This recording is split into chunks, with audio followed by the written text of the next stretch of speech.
This presentation tells the story of three famous scientists who laid the foundation for modern human genetics. This course starts with the assumption that if we want to be able to predict the future, then we need to understand the past. And if we want to understand the origins of the controversies about human genetics, then we need to think about the origins of the subject.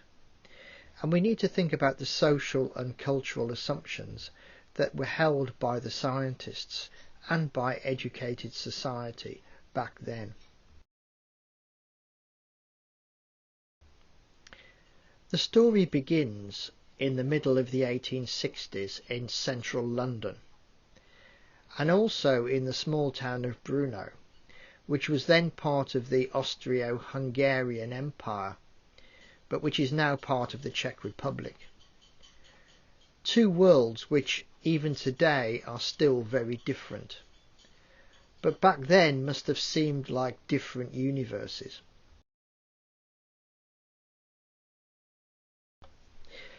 In London, the English scientist was Francis Galton, a sophisticated, aristocratic, wealthy English gentleman.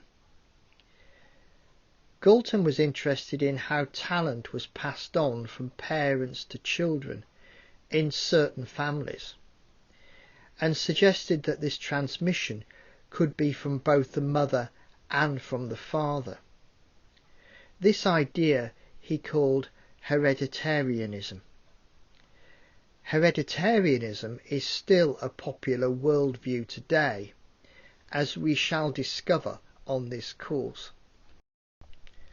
Galton first published his views in an important book called Hereditary Genius, written in 1865. In common with other writers of his age, Galton used the term man to refer to humanity or mankind. He argued that in the same way as physical features like height, handspan, weight and face shape can be inherited from parents to children, so can natural abilities such as intelligence and sporting prowess. If this were the case, then it could be relatively easy to improve these characteristics through careful selection of parents, leading to the production of children who were more intelligent and better endowed than their parents. The Victorian era was the age of the successful production of improved farm animals, dogs and horses, through careful selection of parents and breeding. This was called selective breeding. Galton argued that there was little difference between doing this to improve animals and doing it to improve humans. His was a social aim. He wanted to reduce poverty and crime by controlling how poor people could have children. It is important that we realise that from the outset this was an explicit aim of Galton's hereditarianism.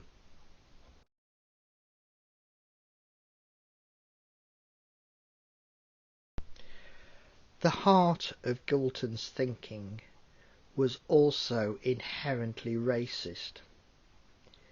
Not all races were considered to be of equal inheritable potential, and not all races were of equal worth. The cultivation and improvement of races through selective breeding was something that Galton termed eugenics. This is the first reference to the term eugenics as a footnote on page 22 of a paper published in 1862. It's important to realise that the methodology that Galton was proposing is one that is very similar to that of contemporary genetics. Namely, to reduce complex characteristics or behaviours to predetermined inherited causes, to find those individuals with particularly poor scores for these complex behaviours, and to select these individuals for some form of intervention which will help to improve their lives and also to improve society.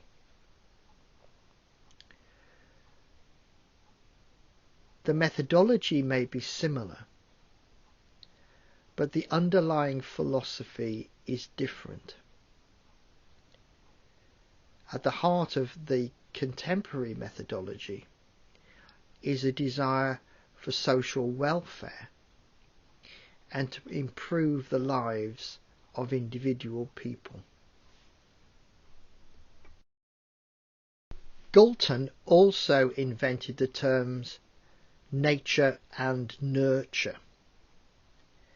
He called them a convenient jingle of words, although he was not to be aware of the darker controversies and misconceptions that these terms would later produce.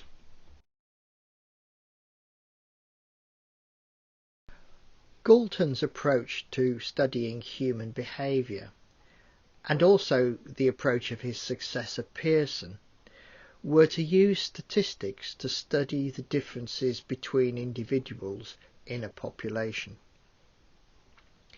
In doing so, they laid the foundations for a lot of contemporary social science research, because theirs is the approach that developed the ideas of standard deviation, regression, and the population level analysis of characteristics. This is one of the reasons why Galton's legacy is so very uncomfortable today.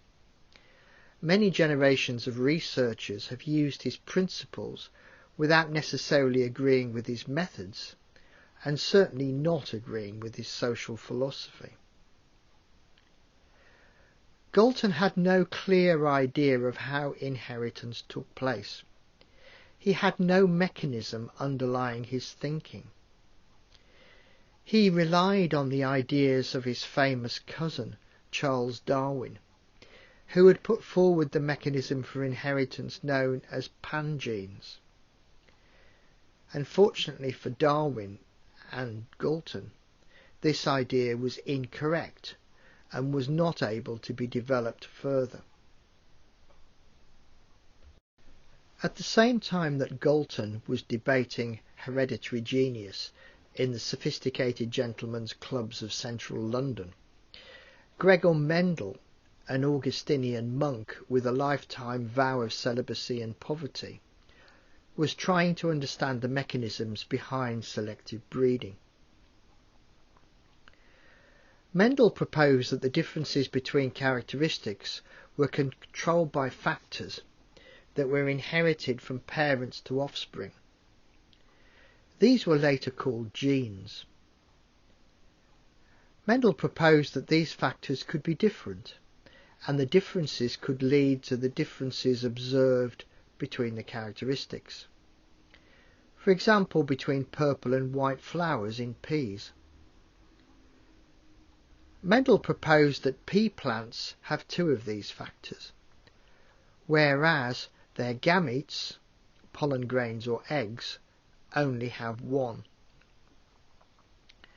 At fertilization, the factors inside the gametes come together to produce the characteristics seen in the offspring.